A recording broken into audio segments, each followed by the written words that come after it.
Bom, já estamos em 60, acho que já testamos a paciência do professor Marcos Lisboa, não? Agora acho que é a hora de começar, tá?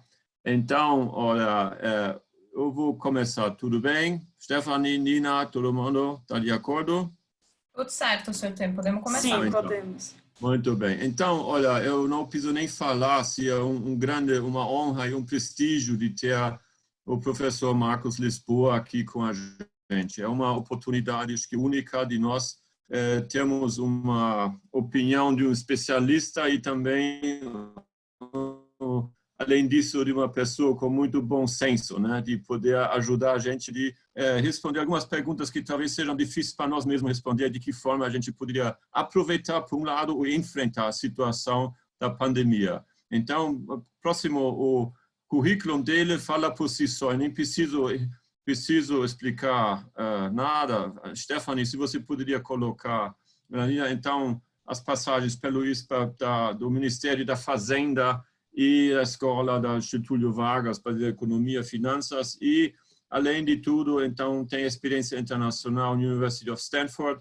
e, então, com PhD Economia pela Universidade de Pennsylvania. Então, a gente não vai desperdiçar o momento, Marcos, de poder usar o seu valioso tempo aqui. Então, eu só gostaria de, antes de passar a palavra para você, rapidamente resumir o que a Câmara está fazendo, porque essa é uma pergunta que sempre vem. Mas e agora? E a Câmara está fazendo o quê? Bom, antes de mais nada, só tecnicamente, quem quer enviar uma pergunta-resposta, então, por favor, usa o Question and Answers, Q&A, e não o chat. Isso vai ser canalizado via Stephanie para mim e no decorrer da conversa, então, vou repassar essas palavras, essas perguntas ao professor Marcos. Então, o próximo, por favor. Bom, a Câmara está fazendo o quê? Nós criamos, em função do fato que nós pudéssemos antecipar um pouco as ações aqui, uma vez que a gente faz parte de uma rede mundial com 140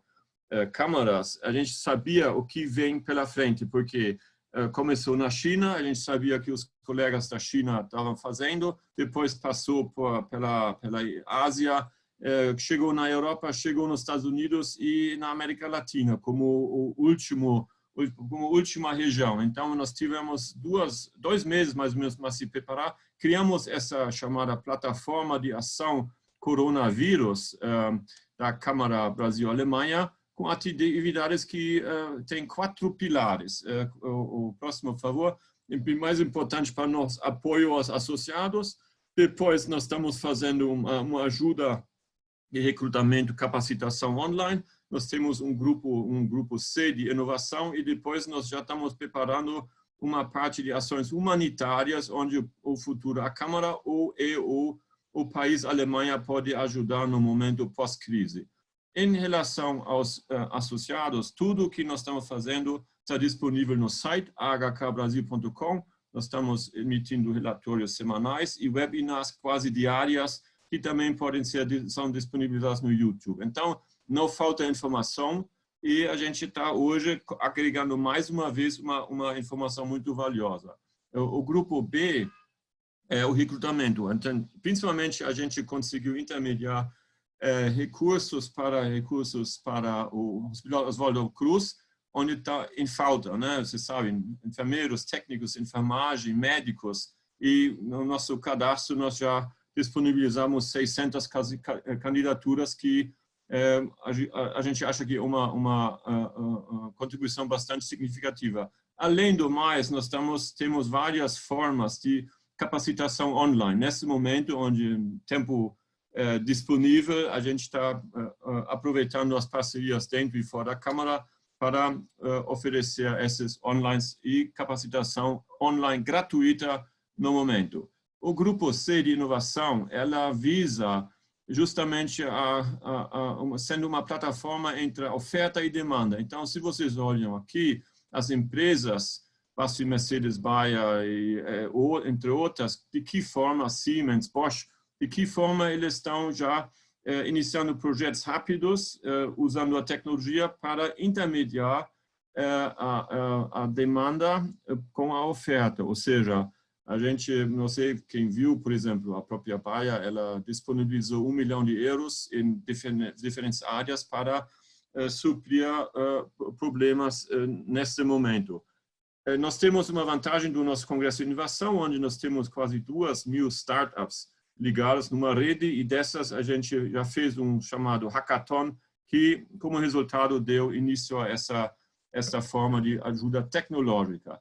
Uma coisa que acho que todo mundo está preocupada é o que vai acontecer depois, né? Então, nós organizamos as chamadas ações humanitárias de duas maneiras. Uma é a intermediação imediata de doações, através das empresas, através de pessoas individuais, e a outra é entrar em discussão com as instituições alemãs, ou embaixada, etc., de ver de que forma talvez a Alemanha, uma vez que deve passar antes pela crise, inicialmente vai ajudar os vizinhos europeus, mas depois vem a pergunta: o que a Alemanha pode ajudar aqui? Então, acho que nós estamos acompanhando, atualizando diariamente esses grupos dessa plataforma. Então, quem quiser se engajar, por favor, todo mundo está muito bem-vindo. A informação está disponível e todo mundo está lutando para sair desse momento imprevisível. E agora, eu não vou desperdiçar mais tempo, então agora, professor Marcos Lisboa, é com você. Muito obrigado de dar-nos essa chance de participar nesse momento. Por favor. Bom, obrigado, é um prazer estar aqui com vocês de novo. Deixa eu fazer uma apresentação rápida, até porque eu estive com vocês há pouco tempo, né? Então não preciso me alongar demais e abrir para perguntas, né? Para talvez seja mais importante, né? Quer dizer, o Brasil chega nessa crise fragilizado, né? Então vamos entender um pouquinho só isso. É um país de baixo crescimento há 40 anos, cresce menos que os países desenvolvidos, que os países ricos há 40 anos, e cresce muito menos do que os países em desenvolvimento emergentes há mais de 20 anos, mas muito menos.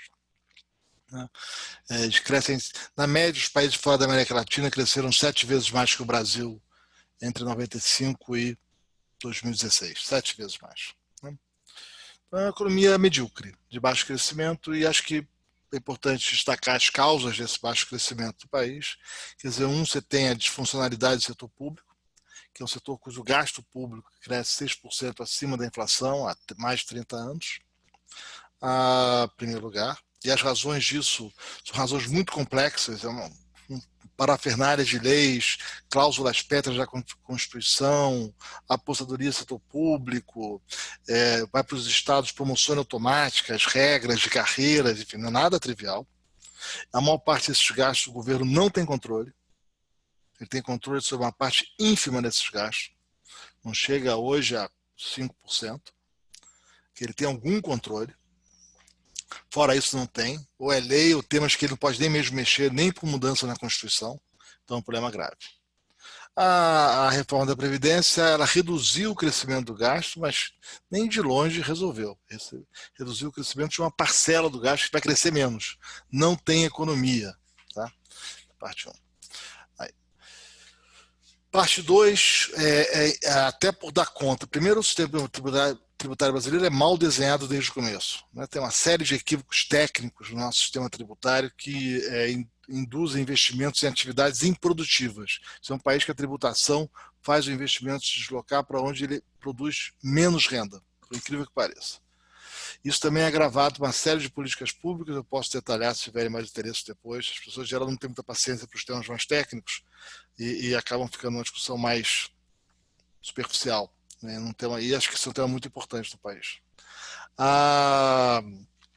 Isso foi piorando, porque com a falta de dinheiro, as receitas federal e estadual foram inventando maneiras de aumentar a arrecadação. Foram criando maneiras originais, mudando a interpretação de normas. Isso virou uma agenda permanente no Brasil. E as empresas hoje carregam esses passivos tributários monstruosos no Brasil. Na OCDE, um passivo tributário, né, contencioso entre empresas e fisco aí na faixa de 0,2, 0,3, 0,5, um pouquinho mais por cento do PIB. Esse é o estoque. Mediana está aí pouco abaixo de 0,5. No Brasil é 73%. é 150 vezes maior, tá? Então, é um número completamente fora da realidade, que decorre desse sistema tributário disfuncional que nós temos. A mesma coisa é o comércio exterior, né? É muito difícil fazer comércio exterior no Brasil, cheio de regras de conteúdo nacional, proteção, distorção, o que impede que as melhores tecnologias cheguem no Brasil. E como a melhor tecnologia não chega no Brasil, o país fica pobre, né? Produtividade de crescimento. E muita insegurança jurídica para investimentos de longo prazo, muita insegurança. Muita incerteza sobre as regras, sobre as normas, o que vai valer, o que não vai valer, mudanças, né? E a insegurança jurisdicional no Brasil é astronômica, né? É impressionante. E isso estimula o investimento. Então, um país com tanta carência de infraestrutura, tantas oportunidades de investimento em infraestrutura, vamos combinar, né? Quase ninguém quer investir em infraestrutura no Brasil, porque sabe dos problemas. Então, são problemas difíceis, técnicos, com muitos detalhes, problemas de longo prazo para resolver, mas essa agenda no Brasil, ela em geral era deixada no segundo plano e as pessoas ficam preocupadas com juros e câmbio. Então, o Brasil inventou a mania que juros e câmbio é o problema do país, né? Juros e câmbio são dois preços que refletem as condições do país, né? Mas nem de longe. E aí você tem pesquisas, microdados, dados de painel, mais de 70 anos, acompanhando quase 100 países, toda a pesquisa sobre desenvolvimento econômico, não é tema de juros de câmbio. Isso nunca é tema, isso não é o que faz o país crescer, não. Juros é uma política de curto prazo para evitar que a inflação saia de controle, né? E aí aumenta a atividade, diminui um pouco, enfim, é só um ajuste na margem. E câmbio é o preço que tiver que ser. Não tem muito como o governo fazer intervenção no câmbio. Pode estabilizar um pouquinho e pronto. E tem alguma relação entre quem enriqueceu e juros e câmbio? Não, nenhuma. Tem um trabalho entre milhares, que talvez o câmbio um pouco mais valorizado em países emergentes possa aumentar um pouquinho, e esse trabalho é cheio de problemas técnicos. Então, vamos lá. Então, a gente perde muito tempo com discussões irrelevantes com política monetária e pouco tempo com o que de fato mexe com o chão de fábrica, mexe com a vida das empresas, mexe com o investimento e com a segurança jurídica do país. Pensem só nos seus conselhos de administração, quanto tempo vocês gastam discutindo juros e câmbio, quanto tempo vocês gastam discutindo só o contencioso tributário, né? E os problemas de fazer a nova fábrica ou de construir um novo prédio administrativo, e a encrenca que apareceu, e o laudo que demorou, e o que atrasou, e a nova norma trabalhista. É isso que faz o país ser pobre. Essa confusão que é cipoal de normas atrapalhadas, desconectadas.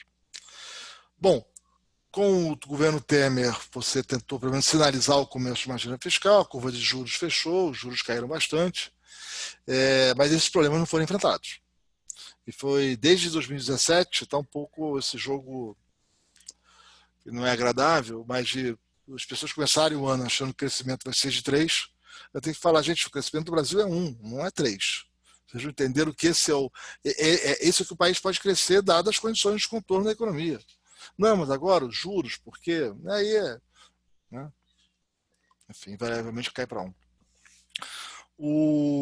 E ano passado teve um momento mais difícil, porque, por um lado, os brasileiros muito otimistas que agora ia a agenda, porque vai ter previdência, nova relação com o Congresso, agora esse governo sabe lidar com o Congresso, vai aprovar uma agenda reformista e tem muita coisa para fazer. Os estrangeiros, e aí vocês podem falar melhor do que eu, muito já cansados do Brasil, muito já cansados.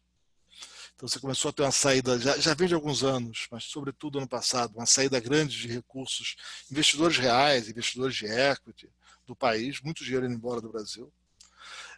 Quem estava otimista, achava que era fácil, que era só a Previdência e resolvia tudo, achou que passar a Previdência ia entrar 200 bilhões de dólares, esse número foi dito por autoridades importantes do governo.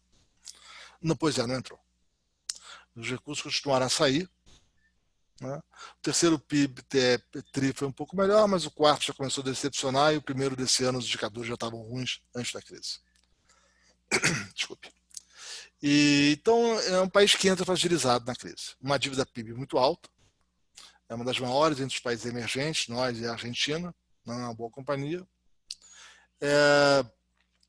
Com empresas muito fragilizadas pelas questões tributárias, a dificuldade de fazer investimento e uma infraestrutura muito deficiente no país. e muitas proteções setoriais, muitas fábricas pouco produtivas só sobrevivem graças a favores oficiais. Então, é um país difícil. Quando veio a crise, o governo reagiu um pouco atabalhoadamente. Na saúde, até agora, você não sabe muito bem qual é a visão do governo, depende de com quem você conversa, e não temos testes em massa, não temos nem dados sobre respiradores, nem dados sobre UTIs, para onde ir, onde está faltando, onde está sobrando, como é que faz, qual é o protocolo de saúde, nada disso nós temos, 1 mês e meio depois, mais, né? Quase 2 meses depois de começar, ao contrário dos demais países. E nas medidas econômicas, as medidas vieram com atraso e com uma certa sofreguidão. Então, no começo, o ministro declarou que com 5 bilhões resolvia a pandemia. Depois começaram com medidas de antecipar receita para quem tem renda garantida, que é um equívoco. Quer dizer, o aposentado tem renda, não precisa antecipar a renda do aposentado. O problema é quem vai perder renda. Então, e uma série de medidas que não foram desenhadas detalhadamente, é só o anúncio, e aí depois não são implementadas, o que gera uma certa revolta no setor privado. Então, várias medidas não são operacionalizáveis ainda, 1 mês e meio depois de anunciados. Talvez em maio, eles dizem agora. Bom, e para culminar, né, nesse momento que vira a chave, todo mundo acha que tem que gastar e que não tem que olhar gasto, muita gente se aproveita para sair com pedido exagerado. Pedidos que nada tem a ver com a crise, alguns governadores fizeram isso, alguns setores da economia também. Teve pedido de agronegócio, de empréstimo de lideranças de agronegócio, de 20 anos de crédito, pagando o Selic com 5 de carência, não tem nada a ver com a crise. E outros, né, resolver fundo rural, né, enfim, vários pedidos. Isso vem um pouco pela falta de liderança do governo. Quer dizer, o Congresso é uma casa entre iguais, o Judiciário também. A instituição hierárquica no Brasil é o Poder Executivo. Por isso mesmo, cabe ao Poder Executivo pautar o debate. Qual é a diretriz? Para onde nós estamos indo? Quais são os protocolos de saúde? Quais são os protocolos que vai fazer na economia? Como isso não tem uma clareza do que tem que ser discutido agora, o que vai ser discutido depois, quais são as ações prioritárias, começa a criatividade a proliferar no judiciário, liminares para não pagar dívida, para não pagar fornecedor, para não pagar aluguel, medidas no Congresso, e está completamente descoordenado esse processo.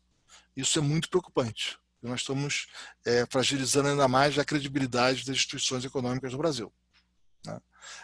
Esse não pagamento de dívidas, obrigações, está se generalizando e vai ser muito difícil resgatar a confiança depois da crise de que o Brasil é um país sério, que os contratos são seguidos. Como é que se investe e se produz num país assim? Então esse é o drama que a gente vive hoje, né, na economia, né? E para culminar, o Brasil ainda vem, enfim, a troco de algumas frases irrelevantes do ponto de vista dos fatos, gera um mal-estar nas relações internacionais, como com a China. É totalmente desnecessário, né? E que atrapalha. Né? Atrapalha a relação comercial, atrapalha uma série de coisas. Então é um momento difícil, né? Toda semana tem tido ideias para aumentar gasto permanente no Congresso, e que às vezes vem do Executivo, hein? Às vezes vem do Senado para a Câmara. E está descoordenado o processo. Não tem liderança do governo na Câmara, né? Muito ausente. Tem uma certa recusa dos ministros em conversar com a Câmara para tentar coordenar o processo. Então está muito difícil, né? Muito difícil. E uma descoordenação na própria agenda econômica, como a gente viu com o anúncio ontem de uma decisão, um plano, um esboço de um plano feito pela Casa Civil sem a participação do ministro da Economia. Não é um bom sinal. Né? E todas as notícias de imprensa e, enfim, os comentários que a gente conhece, enfim, quem transita perto de governo e dos demais poderes sabe, é de um desconforto grande. Né? Então, esse é um quadro preocupante, né? Bastante preocupante. Semana passada tinha uma medida que ia custar 150 bilhões de reais que veio do Senado, e foi desidratada, mas ontem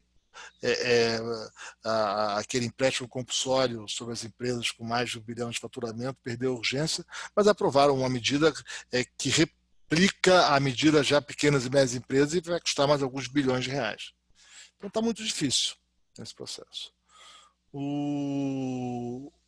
Acho que a preocupação toda agora seria como o executivo deveria criar diretrizes claras para a política econômica, para as ações emergenciais e, a meu ver, deveria definir a seguinte baliza.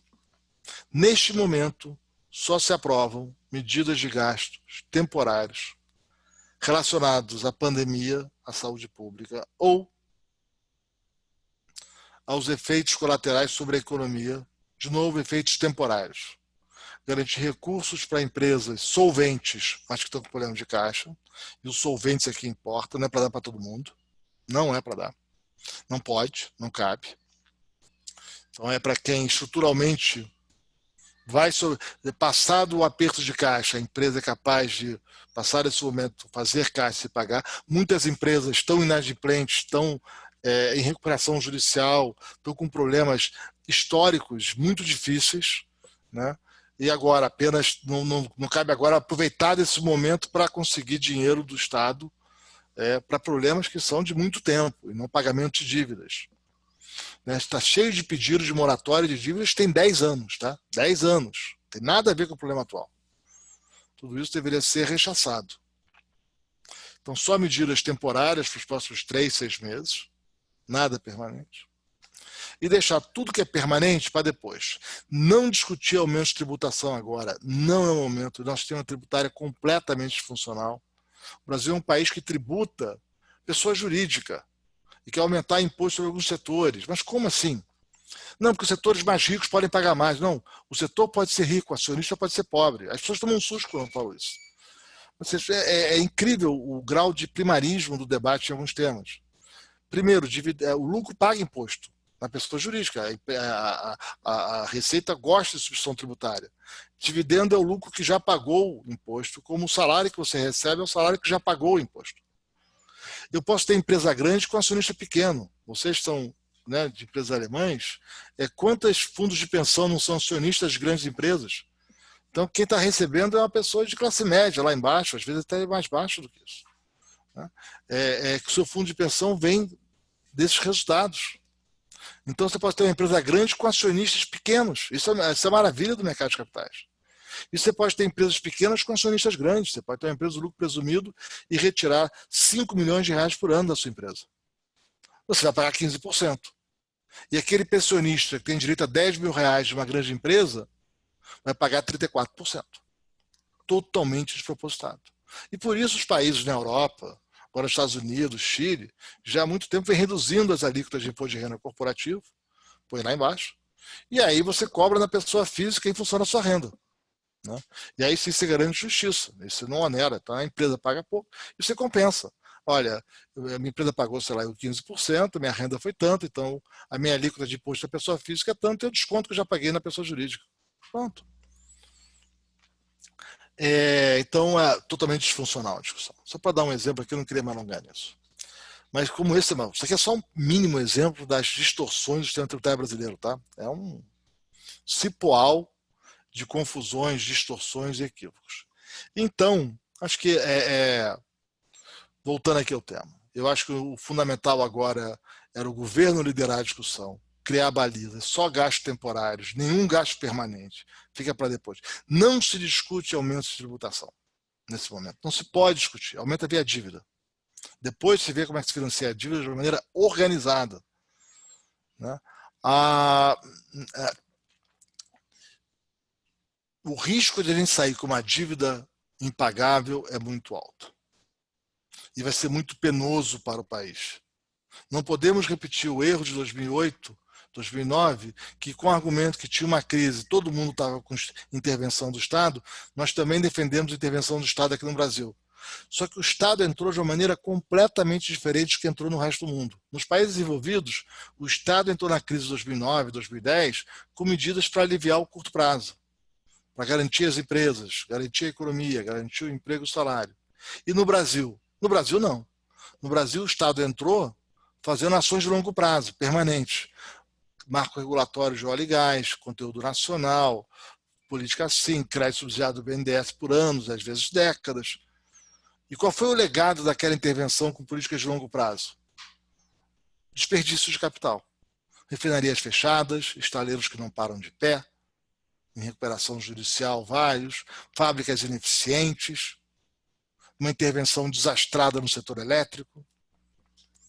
Então, nessa discussão mercado-estado, parece que vira uma licença para fazer qualquer coisa, não é? É para fazer ações emergenciais de curto prazo. E aí aparece o velho oportunismo brasileiro e transforma isso em ações de longo prazo que comprometem o nosso futuro. Então, essa é a minha preocupação atual, né?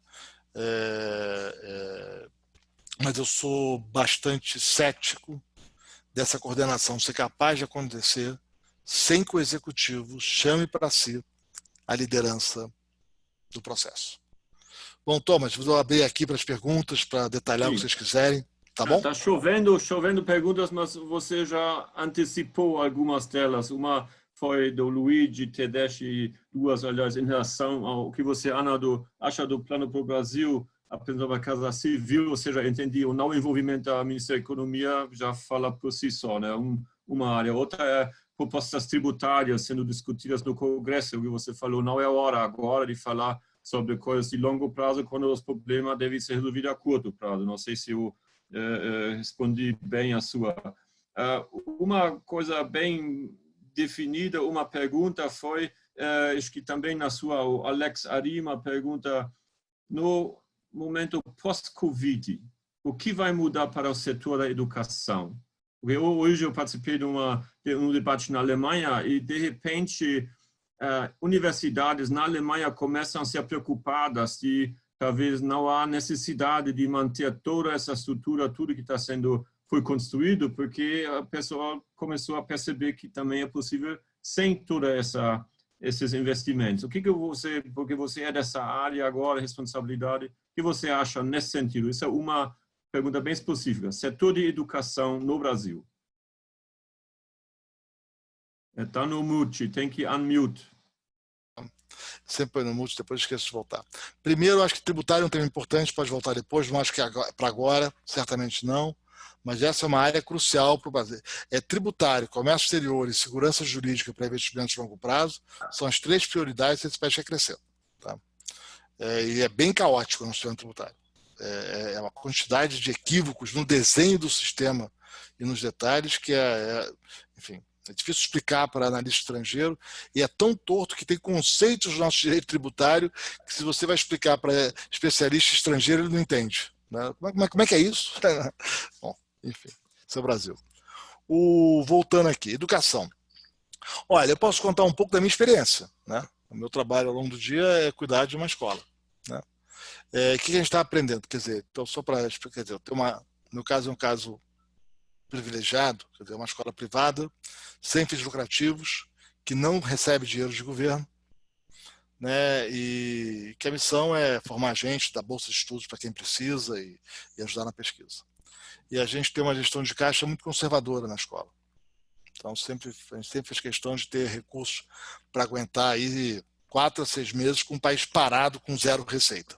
Tá? Então, a gente tem uma visão meio extremada de risco. Então, a gente seguramos um bom tempo. Como é que a gente lidou com isso? Né? E o que são as lições aprendidas do setor de educação? Quer dizer, primeiro que a gente fez foi, a gente desde cedo envolveu técnicos em saúde para conversar, desde muito cedo. Né? Epidemiologistas da USP, né? Inclusive, a gente foi a primeira escola a fechar, foi uma decisão difícil, né? E eu passei uma noite, quando resolvi fechar, discutindo com o epidemiologista da USP até o tom da carta que eu ia fazer. Ele faz parte do grupo de gestão de crise do governo de São Paulo. E fomos o tempo todo acompanhando com a saúde, fazendo essa ponte.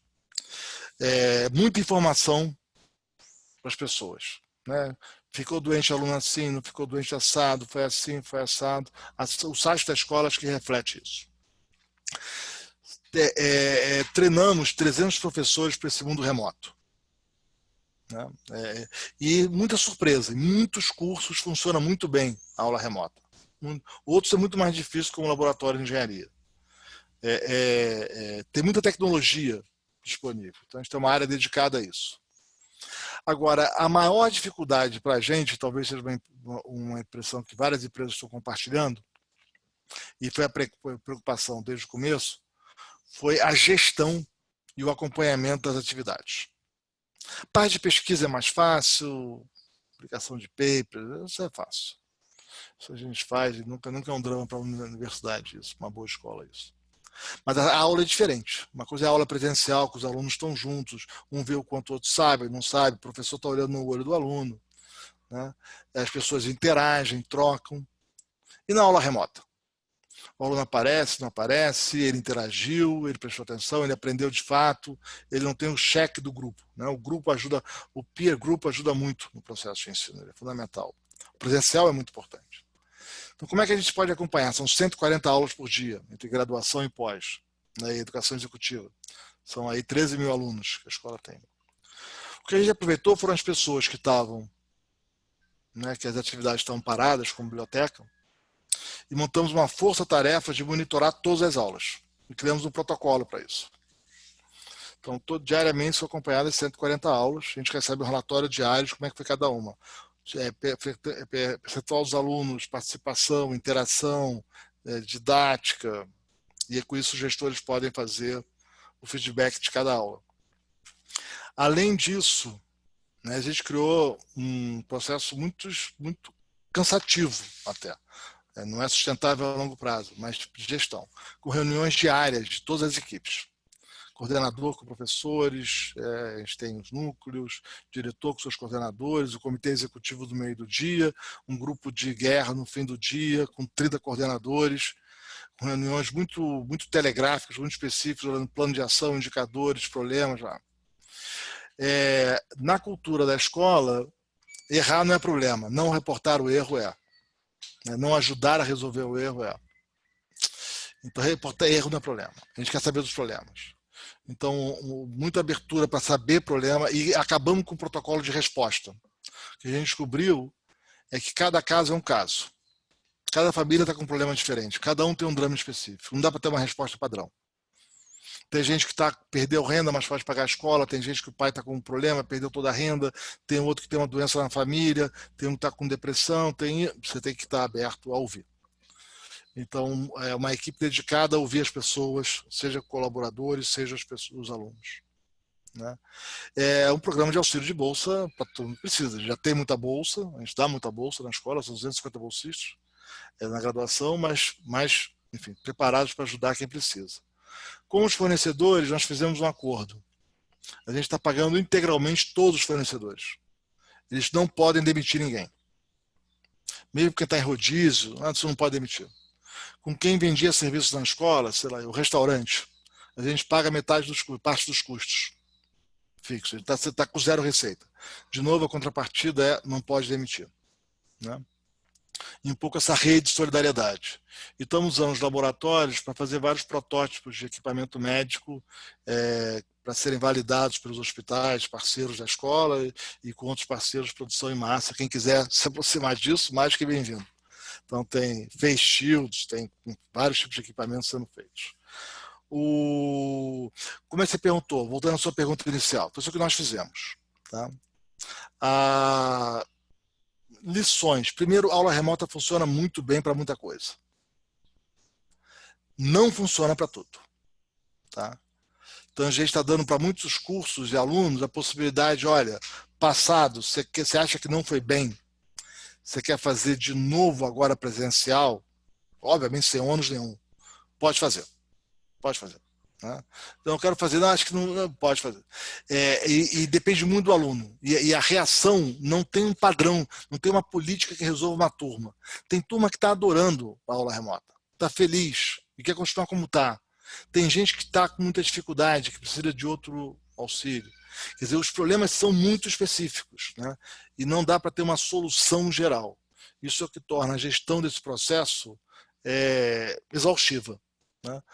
Porque é muita surpresa todo dia e você tem que lidar. E acho que precisa de muita humildade nesse processo para ouvir o outro, entender o problema específico do outro.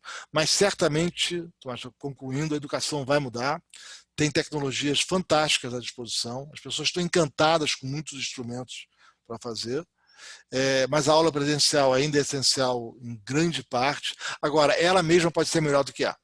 E a gente está descobrindo que vários problemas que com essa gestão muito próxima agora a gente está pegando, eram problemas que já vinham das aulas presenciais.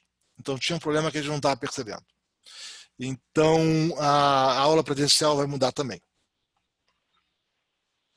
Muito bem, a gente tem algumas perguntas mais estruturais de longo prazo, por exemplo, do Jean-Marc Stemtock, em relação à influência do funcionalismo público a longo prazo. Eu acho que, se você permite, acho que é mais importante saber o que fazer agora, né? Então, no momento e da situação, como você falou, agora tem que resolver a curto prazo. Entretanto, tem uma situação onde nós estamos em fase de aprendizagem, né? De aprender com as novas habilidades técnicas, etc. Então, o que você acha que vai sobrar disso? De que forma nós vamos tirar algumas lições e até um momento positivo dessa situação difícil? O que vai sobrar de positivo para depois? Olha, eu acho que vários problemas estão aparecendo. Vários problemas. Acho que na questão dos servidores públicos, por exemplo, quer dizer, de repente ameaçou ter um pacote de ajuda aos estados que ia dar dinheiro de longo prazo sem nenhuma contrapartida. Não pode. Estados que não fizeram dever de casa, que estão com máquinas inchadas, que não param de aumentar gastos, né? Que estão quebrados há tempos, que não pagam suas dívidas há tempos, e agora vão receber um pacote de ajuda por alguns anos e não vão fazer nada em troca? Não pode. Saiu um pacote intermediário, que eu não acho bom, mas não é ruim como o que estava inicialmente sendo discutido, nem de longe. Agora, esse ponto está alerta. Olha, o setor público tem que se ajustar também. Por que o setor público brasileiro é tão caro? Ele é muito caro. É caro em comparação com os países parecidos com o Brasil. É caro quando você analisa a qualidade da política pública. E isso eu estou falando com base em microdados. Você pega dados de indicação, indicadores de aprendizado aos 15 anos. Você faz uma fronteira eficiente ali, né, com os países, você vê mais ou menos onde, em função do gasto, cada país tem que estar. Você faz o gráfico ali, faz as regressões, não é linear, mas enfim, dá para fazer as contas, tem dados de painel. O Brasil é o mais ineficiente, é o mais distante da fronteira, porque ele gasta, o resultado é muito ruim, né? Esse é só um exemplo. Então, esses temas estão começando a aparecer. O que me preocupa é quando, com base num argumento meio genérico, superficial, mercado, Estado, agora é hora de gastar tudo, você começa a enfiar qualquer coisa sem fazer análise técnica, né? Isso que é o preocupante nesse momento, de novo. A falta de liderança do executivo de dizer critérios para o que deve entrar e o que não deve entrar está atrapalhando muito. Como vai salvar o setor aéreo brasileiro? Isso vem uma pergunta bem específica do Christian Harder, da BBP. Então, o setor vai se recuperar ou só com ajuda financeira? Porque no mundo inteiro o problema é parecido, né? Eu acho que esse setor vai mudar. Eu acho que a gente tem que se acostumar com o fato. Alguns setores vão sair muito diferentes do que entraram nessa crise. Mudaram as condições de contorno. A gente aprendeu a videoconferência. Será que vamos ter tantas viagens ponte aérea Rio-São Paulo como tínhamos antes? Acho que não, né? Olha o tempo que gastava para fazer reunião fora. Você perdia, no caso de Rio-São Paulo, uma tarde. No caso de Brasília, um dia inteiro, né? Para uma reunião de 1 hora e meia. Né? E a gente hoje vê que se está todo mundo com o seu laptop, as reuniões fluem muito bem. Eu faço reunião com 30 pessoas à tarde na escola e todo mundo fala e acompanha e dura 1 hora e meia, 2 horas. E muito eficaz. E a gente acompanha a escola inteira, né? Então, eu acho que viagens corporativas vão se reduzir, né? Vão ter menos viagens no mundo, as pessoas vão usar menos avião, né? Eu acho que toda a estrutura de trabalho remoto, vamos descobrir que várias atividades podem ser muito bem feitas remotamente, né? Então, acho que vai ser um mundo diferente que vai emergir. E aí eu acho que o governo tem que ter uma certa cautela nessas intervenções, porque nós, em muitas áreas, nós não voltaremos a ser o que éramos. E não dá para voltar. O país como um todo está mais pobre, nós perdemos riqueza e perdemos renda. Todos estamos mais pobres. É um fato da vida. né? Não Agora, voltará a ser como era. Agora uma pergunta, acho que de uma pessoa com mais conhecimento técnico e para um economista, porque tem as teorias da recuperação, né, do famoso U, o famoso W, L. Quais seriam as tendências do seu ponto de vista no Brasil? Como a recuperação da economia deve se dar e aproximadamente a partir de qual momento? Vai depender muito da nossa reação. Do jeito que nós estamos indo, não haverá uma recuperação significativa. Tá? Não haverá. Tá?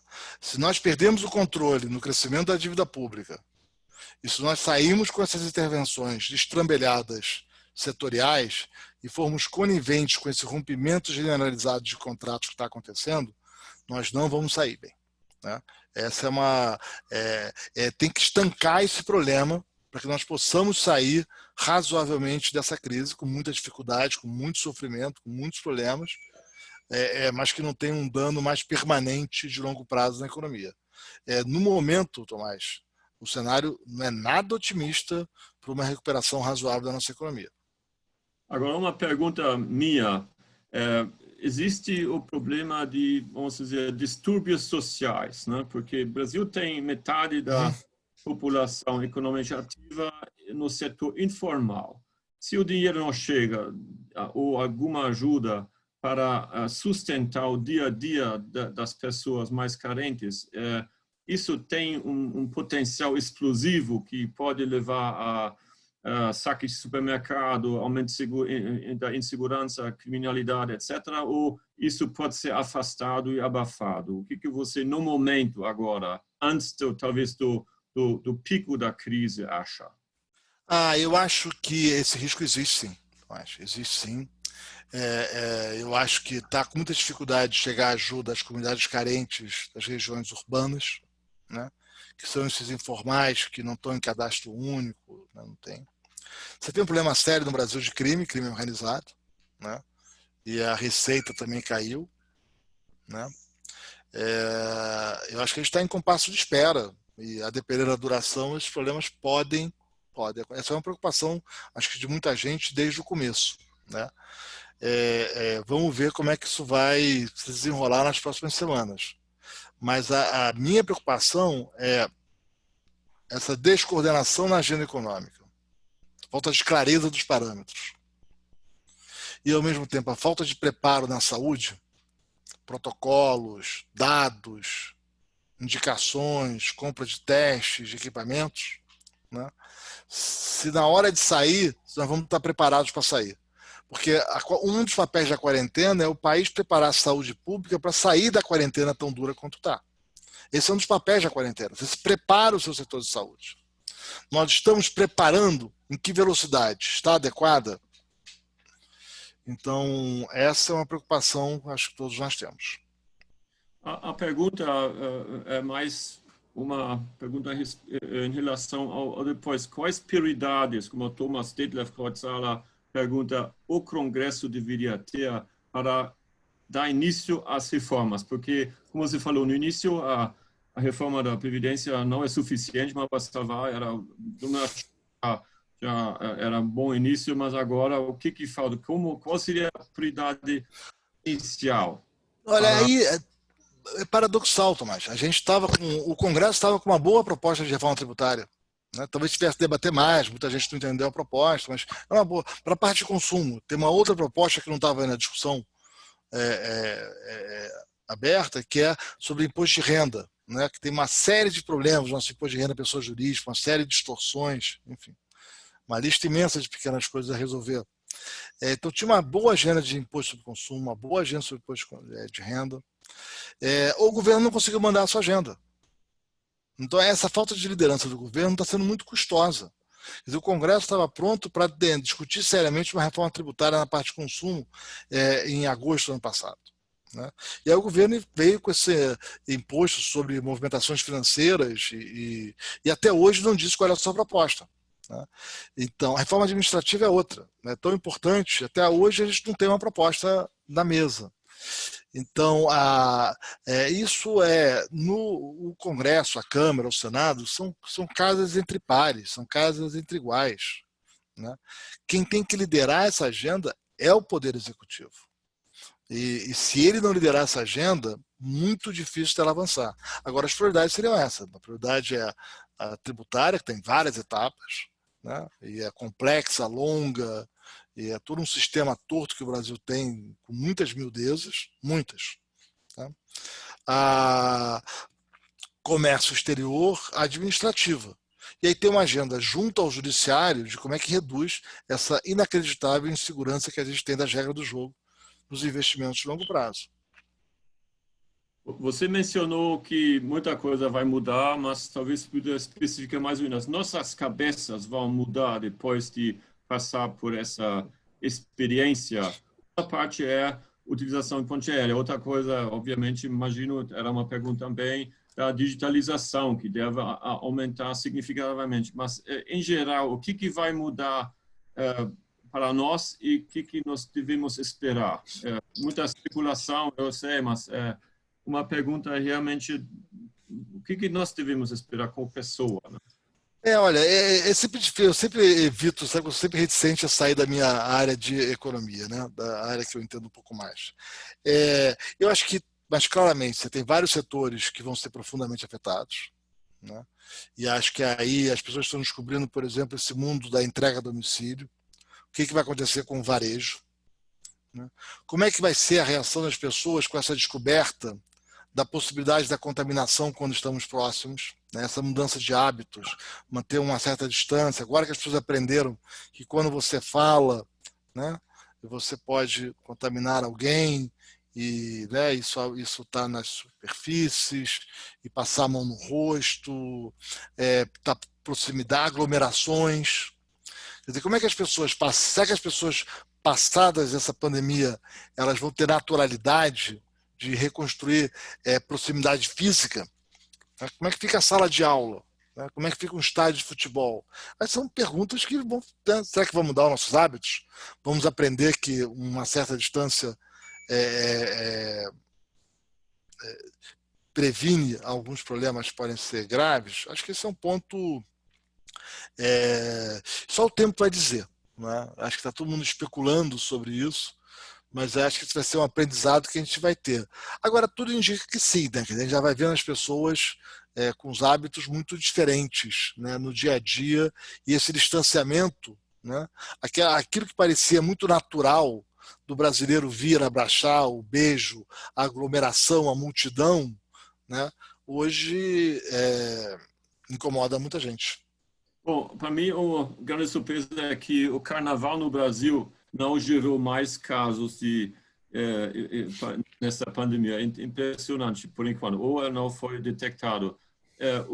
Uma outra pergunta em relação ao nosso dia a dia, voltando para essa questão, LVWU, isso você acha que só executivo com as medidas vai... Um agregado a isso... Brasil é um país único, não tem igual. Então, você enxerga um país que está mais avançado no combate com características parecidas? E nem vou falar da Alemanha, é outra cidade, mas você enxerga onde o Brasil poderia se espelhar um pouco para implementar medidas rápidas? Nós estamos atrasados até em relação a vários dos nossos pares latino-americanos. Né? Vários dos nossos pares. Você olha as reações brasileiras em vários aspectos e compara mesmo com a Argentina, né? Chile. A gente está andando atrasado. Tá? Obviamente tem sempre o Equador e o México para não nos fazer sentir tão mal. Né? Agora eu vou pegar um país pobre europeu, Portugal. Né? Olha Portugal com uma série de limitações de hospitais, de leitos, né? E a reação portuguesa foi incrível, né, na gestão dessa crise. O Brasil realmente destoa hoje no cenário e destoa até pelas visões do próprio presidente, né? Então é um momento difícil. Mas, certamente, Tomás, não vou comparar com a Alemanha, né? Você já estava falando antes, né? A imensa admiração que eu tenho por como o governo alemão está lidando com essa crise aliás, não é a primeira vez, né? Tem sido seguido nos últimos anos, mas nessa em particular, entrar no site do governo alemão e acompanhar as medidas, os desdobramentos, tem sido impressionante. Então, agora vem uma pergunta do Matheus João Bueno em relação ao setor automotivo, que passou por uma fase difícil, se mal recuperou, agora entrou numa outra e agora o Luiz Carlos, o presidente da Anfavea, entrevista a Exame, está mais ou menos sinalizando os bancos deveriam uma ajuda. Isso também é uma outra pergunta. Os bancos, qual papel deveriam ter na recuperação da economia, especificamente no setor automotivo? Qual é a sua opinião? Eu acho que tem muita cautela. Tá? Primeiro, a vida para os bancos também está difícil. Tá?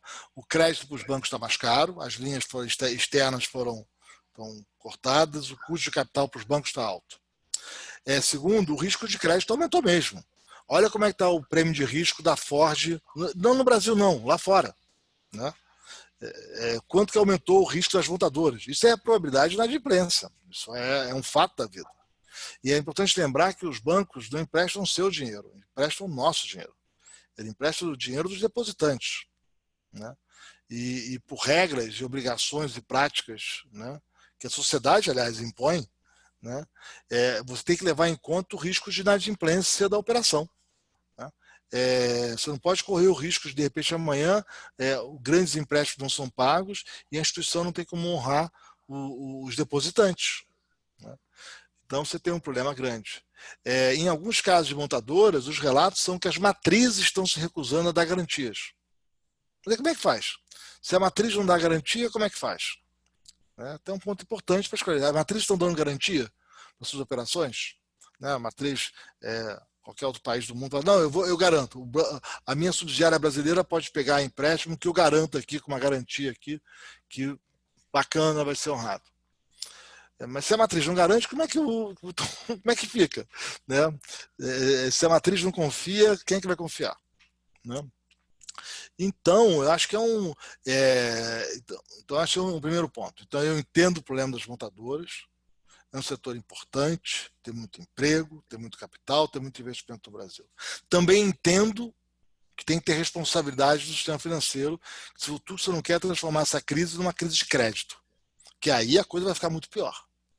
E que existe um problema real que não é liquidez, é risco de crédito. É risco de alguém quebrar e não pagar a sua dívida. Muita gente quebrar e não pagar a sua dívida. Como, aliás, está acontecendo no Brasil. Ou por liminar, ou por decisão judicial, ou por inadimplência de fato. A inadimplência é um problema.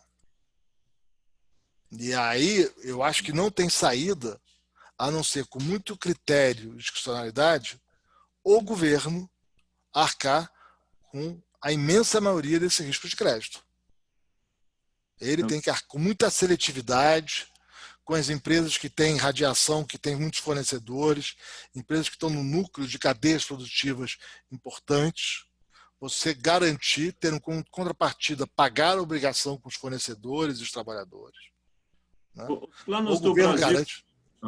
Desculpa, os planos do Brasil ingressar na OCDE, se projetar internacionalmente, você acha que foram postergadas ou agora tem uma série de assuntos a comunidade? Tomás, já estava meio postergado, já estava andando de lado já. Assim, a gente sabe, acordo do Mercosul com a Comunidade Europeia. O Mercosul não se entende. Comunidade Europeia, o tema do meio ambiente, do respeito às minorias, isso mexe com muitas bancadas, você sabe disso. Meio ambiente mexe com todas. Né? Muita dificuldade. Né? Acho que a imagem do Brasil no cenário internacional foi muito prejudicada nos últimos tempos. Né? Sim. Também. Vamos voltar a uma experiência concreta sua. Foi impressionante da forma como você, INSPER, lida com a realidade, com aula à distância, etc. Agora, para a realidade nossa, nós temos 1 milhão de opções, não, 5, 6, 10, de produzir webinars ou de uma discussão. Eu entendi que o engajamento do participante é fundamental, né, para não virar monótono.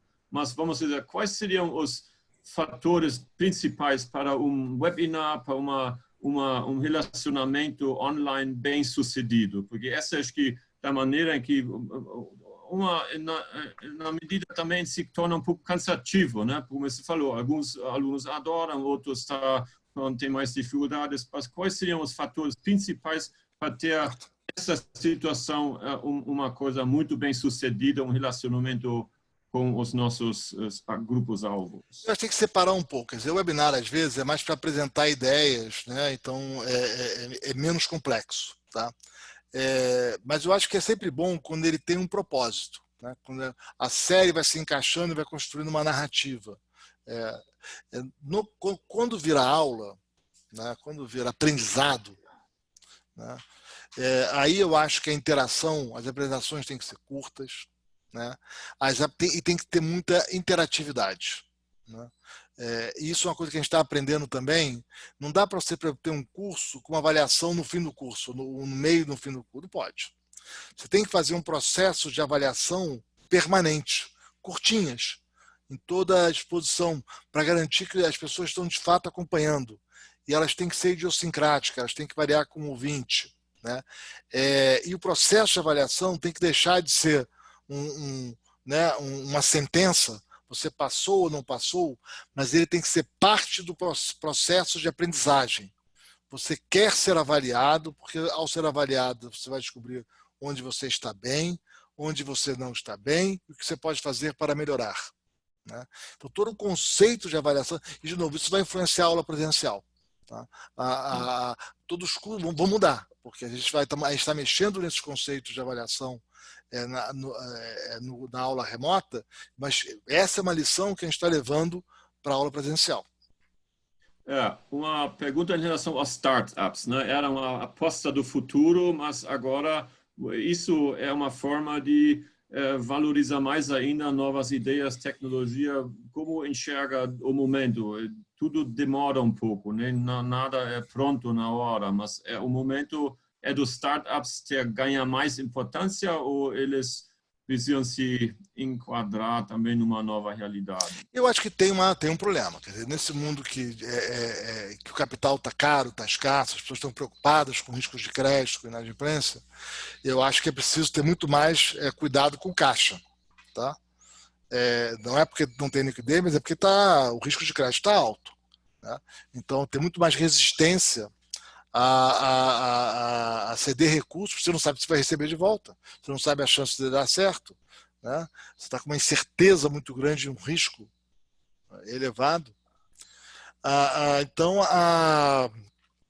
eu acho que não só startups, mas eu acho que quem está precisando de aportes frequentes de caixa está com um momento de preocupação em muitos casos.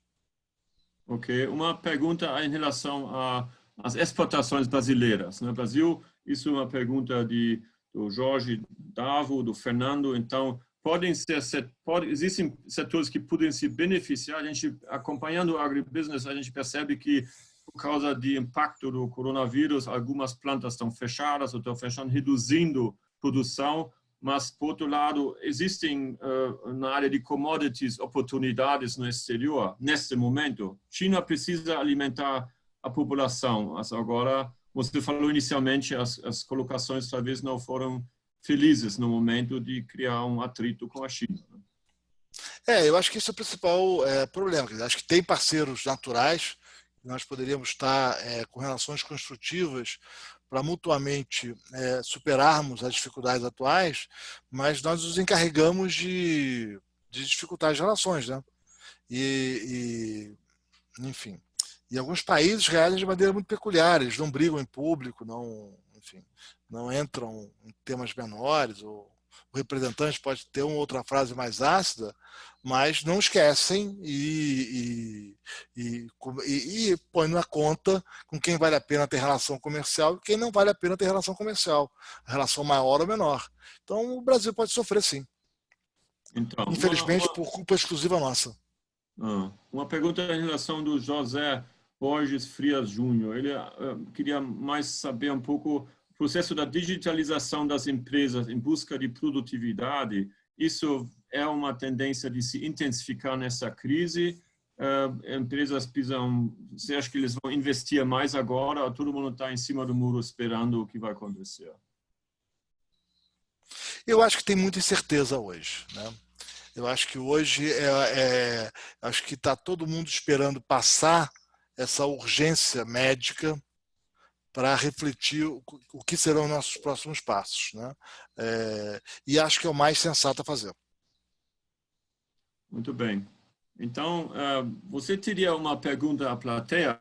Vamos inverter, porque nós, como associação, nós estamos acompanhando uma situação complicada. Nós fazemos parte de uma rede mundial, como eu falei, então nós temos uma garantia. Agora, associações, uma série de custos estão sendo questionados nesse momento, e o engajamento do associado é fundamental, mas aí você já antecipou alguma coisa, mas eu queria saber, muitas associações devem sofrer no momento, acredito muito, na situação atual.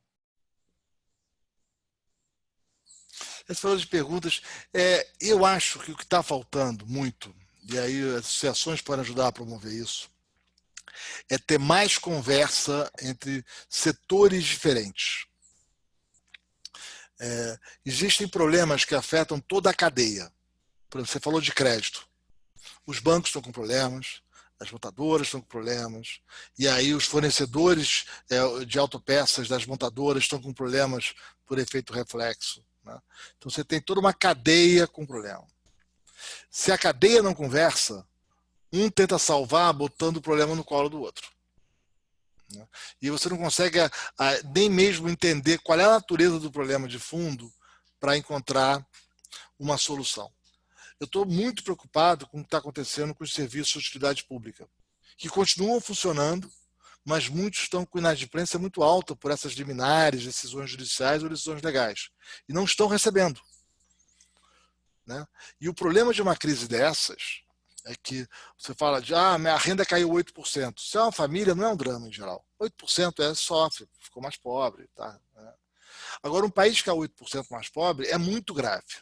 E por que é muito grave? Porque na hora que esses problemas se generalizam, as empresas quebram. Depois que ela quebrou, a volta é muito custosa. Né? Então, se a gente começa a ter falências em massa, você vai criando problemas que voltar a ser algo próximo ao que era antes fica cada vez mais difícil. Então, evitar que se chegue a uma situação extrema seria urgente, mas para isso eu acho que está faltando diálogo entre os diversos setores. Ok, você mencionou já em relação à imagem do Brasil no exterior, prejudicada por alguns problemas, inclusive bastante comentados na mídia. Uma pergunta em relação a investimentos privados e do exterior. O Gustavo Stüssy Neves, ele pergunta o que você acha que vai acontecer, ou quais consequências para o Brasil pós-crise em relação ao investimento. Não investimento financeiro especulativo, mas investimento em brick and mortar. Olha, o Brasil vem sofrendo com investimento há muito tempo. Quer dizer, os estrangeiros vêm desistindo do Brasil já há alguns anos. Vários negócios foram vendidos a preços muito baixos. Né? Vários, né? Em várias áreas, né? De varejo, bancos, né? Diversas áreas. Simplesmente o cansaço um pouco com o Brasil, que é crescente. No fim do ano passado foi mais grave ainda a saída, muita saída de recursos. Novembro, dezembro, janeiro, fevereiro. E agora até os brasileiros estão saindo um pouco. Então eu acho que para o país renovar capacidade de atrair investimento, é preciso garantir que tem o mínimo de respeito aos contratos. Você não sai rompendo contratos com facilidade assim. Que negociar faz parte do jogo, mas liminares sem fazer conta e essas intervenções autoritárias ou medidas legais autoritárias, isso não cabe. Né? Então, essa é a minha grande preocupação com essa reação à crise. Se nós continuarmos a agir frente à crise da maneira como estamos agindo, né, aí que o investimento não vai voltar de forma relevante para o Brasil passar a pandemia. E aí o risco é a gente condenar o Brasil depois daqui a entrar numa longa depressão. Acho que o alerta é para que isso não aconteça. O governo do Japão está sinalizando que quer repatriar a produção. Então, meu colega da Índia, ele falou que agora é a vez da Índia e do Brasil de aproveitar da diversificação do portfólio de produção. Então, você acredita que acredita que o Brasil tem condições para absorver uma parte no sentido não colocar todos os ovos na mesma cesta? Porque eu acho que não. Acho que o Brasil é o país que mais perde com isso. Acho que o Brasil é o país que mais perde com isso. O Brasil é um país que há muitos anos, há muitas décadas, faz essa opção de tentar ser bastante autossuficiente. Então, quer ter a cadeia inteira do automóvel, quer ter boa parte da cadeia do óleo e gás, né? E o resultado dessa estratégia brasileira é construir um país pobre. A gente acaba tendo fábricas sem escala, sem escopo, com produções mais caras e tecnologicamente defasadas do resto do mundo. Então, eu entendo, acho que pode ter uma reação do mundo voltar a se fechar, isso já aconteceu em outras crises, mas a gente sabe também qual foi a consequência dessa reação às crises dos países se fecharem. Eles empobreceram, né? Eles empobreceram. Então, então, o Brasil vai ser uma pena, né? Porque o Brasil é um país que tinha muito a se beneficiar de integrar com o resto do mundo. Perdemos a chance quando o mundo estava aberto e agora é mais difícil para nós. Então, uma pergunta em relação ao mercado de fusões e aquisições. Você acha que algumas empresas bem situadas enxergam oportunidades de crescimento através de adquirir outros ou comprar mercado? Você acha que também... Eu acho que agora ninguém quer gastar capital agora. Você vai comprar o quê? Como é que estão os mercados? Como é que vai ser a regra? Imagina, tá essas espadas sobre a cabeça o tempo todo de medidas legais no Senado, na Câmara, decisões judiciais. Tá um nível de incerteza, enquanto não parar esse caos de liminares e de medidas legais, muito difícil alguém querer tomar qualquer decisão de investimento. Agora vem a pergunta de $1 milhão, né? Então, em relação ao funcionamento do INSPE, em relação ao PIB, né? Desemprego, os fatores básicos da economia, você enxerga alguma, porque o dólar vai continuar alto, ontem bateu em 5,40, etc. Isso é... Eu acho que mas aí é o lado ruim. Isso vai depender de como a gente agir. Por exemplo, o Banco Central está ameaçando fazer algumas intervenções no mercado de dívida pública. O que eu tenho muitas dúvidas sobre isso, porque já tem um agente do governo responsável por isso, que é o Tesouro. Porque agora o Banco Central também faz algo que o Tesouro faz, né? Mas, enfim, ter pressões para, mexer em modelos de meta de inflação, emitir base monetária. Para emitir base monetária, jogar moeda da economia, como alguns defendem, tem que acabar com o modelo de meta de inflação, né? Propostas que estão sendo discutidas de fazer operação twist no mercado de dívida, né? Comprar papel longo e vender papel curto, para baixar a curva. Isso pode ter consequências imensas sobre o câmbio. Imensas. Quer dizer, o câmbio vai depender muito de como a política pública se conduzir nesse momento, né? Dependendo da intervenção que você faça no mercado de juros, o câmbio pode subir bastante. A gente pode ter saudades de um câmbio a 5,50, né? Então, eu acho que vai depender muito da condição da política pública nos próximos meses, né? Nas próximas semanas. Dependendo de como for, a gente pode sair com um desemprego muito maior ou nem tanto.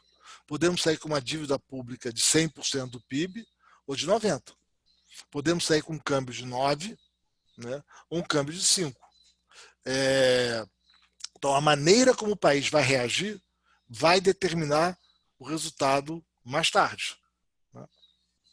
Então, pelo seu feeling, isso a gente poderia ter uma noção mais concreta daqui 30 dias, 60, 90? O que você acredita que... Porque então, na situação atual, é tudo especulativo, mas... Não é especulativo. Toda semana tem uma medida gigantesca que vem de algum lugar com uma conta grande. Então, ontem teve uma medida que era... Semana passada tinha uma de 150 bilhões de reais que veio do Senado. A Câmara tirou. Mas o Senado já reinseriu agora, numa votação, 20 bilhões a mais por ano, dobrando o BPC. Há 2 semanas teve, também numa quarta-feira, sobre os estados, a conta estava em cerca de 200 bilhões de reais. e aí as contas foram feitas, as pessoas tomaram um susto, mas saiu de qualquer maneira uma conta de 80 bilhões de reais. Então, veja que ontem tinha na Câmara uma proposta de fazer um empréstimo compulsório das empresas com mais de R$1 bilhão de patrimônio, de até 10% do lucro líquido dos 12 meses anteriores a ser pagos em um mês. Imagina se uma medida dessa é aprovada. Né? Então, a gente está assistindo nessa falta de coordenação e liderança do executivo, estão pipocando toda semana as medidas com valores de centenas de bilhões de reais, com impactos permanentes na economia. Até agora, uma boa parte tem sido evitada, mas nem todas.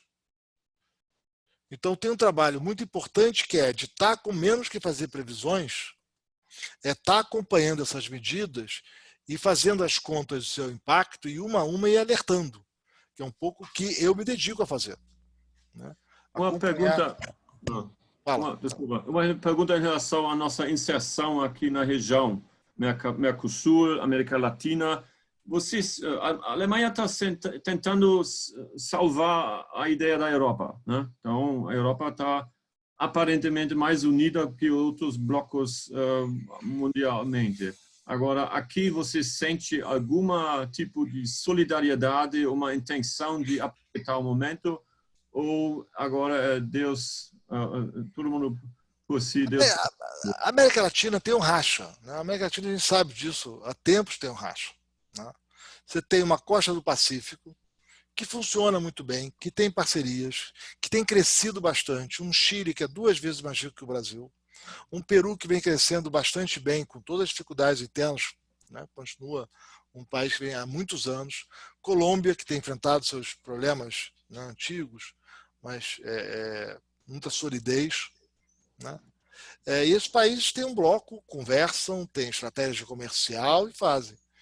E tem nós, que temos uma agenda bastante atrapalhada, muito errática, Brasil, Argentina, né, e o extremo dramático é a Venezuela. Né? São 2 continentes, né, unidos por terra, mas são 2 mundos muito diferentes. Em relação às medidas aqui que estão sendo implementadas em São Paulo, é uma proposta de uma abertura gradual após o dia 11 de maio, especialmente no interior, nós sabemos ainda, talvez até prolongar na cidade de São Paulo. Qual seria a sua avaliação dentro desse panorama? Se está uma equipe mais focada, nós estamos aqui em São Paulo talvez de uma forma mais segura, ou isso faz parte dessa tentativa brasileira de tirar proveito do momento politicamente? Eu acho que aí é muito difícil avaliar pelos anúncios. Né? Eu acho que eu vejo muita frequência na política pública, grandes anúncios, mas quando o segredo está no processo de implementação, está na gestão, está na operacionalização. Então, eu não vi um plano detalhado para implementar. Então, não vou comentar, não tem como comentar. Né? Acho que a decisão de abrir ou não abrir, como abrir, do ponto de vista geral, é da epidemiologia, e que vai dar as regras de contato, que pode, que não pode, como é que vai ser. E tem toda uma parte de gestão operacional de implementação. E isso que a gente pode comentar. A parte de saúde, óbvio que não. Né? Mas para isso precisa entender os detalhes da proposta. Um governo estadual que eu tenho visto que tem feito um trabalho muito impressionante já há bastante tempo é o do Rio Grande do Sul, né, do governador Eduardo Leite. Né? Ele sim tem, desde que tomou posse, tem feito uma agenda de negociação e de aprovação de medidas para ajudar na sua agenda econômica. Então, tirar da Constituição a necessidade de plebiscito para poder privatizar empresas. Ele faz o dever de casa. Ele não está só no anúncio, né, só na intenção, como a gente tem visto com muita frequência. E agora mesmo, por exemplo, no meio dessa crise, ele primeiro talvez tenha sido um governador que eu tenha visto. Outros podem ter feito, mas eu não vi. Mas ele eu vi. Né, falando publicamente, separando. Olha, uma coisa é a ajuda emergencial. Outra coisa é ajuda para outros problemas. Isso não pode. Ele foi muito firme, como foi o governador Paulo Artung, na sua época, no Espírito Santo, quando houve um problema semelhante. Ele começou uma parceria com a Universidade Federal de Pelotas para fazer testes em grandes escalas para diagnosticar a extensão da doença. Isso há várias semanas ele começou no Rio Grande do Sul. Agora o Brasil está copiando, está expandindo. Agora o que ele fez com o Federal de Pelotas está se expandindo para o resto do Brasil. Mas ele estava muito à frente dos demais. Nós não temos isso. Então, esse para mim é um grande exemplo de um governador nesse momento. Uma pergunta em relação à popularidade do atual governo, em relação dessa troca de ministros, Mandetta, Moro, isso pode ter uma influência a médio e longo prazo, ou seja, o atual governo está se isolando em relação, está faltando apoio, ou também esse oportunismo político no momento? Não, eu acho que nem uma coisa nem outra. Eu acho que é um governo que nunca teve uma agenda clara. Eu não vou entrar na política, né, não é minha área, mas é um governo que nunca teve uma agenda clara. Você tinha frases soltas, intenções, né, jargões, chavões, né, isso você tinha. É corrupção, é não sei o quê, é liberal na economia, mas é conservador nos costumes. Mas você fala assim, vem cá, mas qual é a agenda de governo? Como é que é o detalhamento que vai ser feito isso aqui? Como é que vai ter o combate ao crime? Como é que vai ser o plano operacional para resolver? Quais são as prioridades? Quais são as diretrizes? Mesma coisa na economia. Não, tem 1 trilhão aqui vendido, mas vem cá, o que vai ser? Cadê a lista do que vai ser vendido? Qual é a prioridade? Como é que vai funcionar o modelo de concessão? Né? Como é que vai ser a agenda de abertura comercial? Qual é a proposta de reforma tributária? Qual é a proposta de reforma administrativa? Quer dizer, me dá o detalhamento da implementação. Quer dizer, o governo tinha muitas palavras e frases, às vezes incoerentes entre si, mas uma pouca agenda compartilhada, né, comum.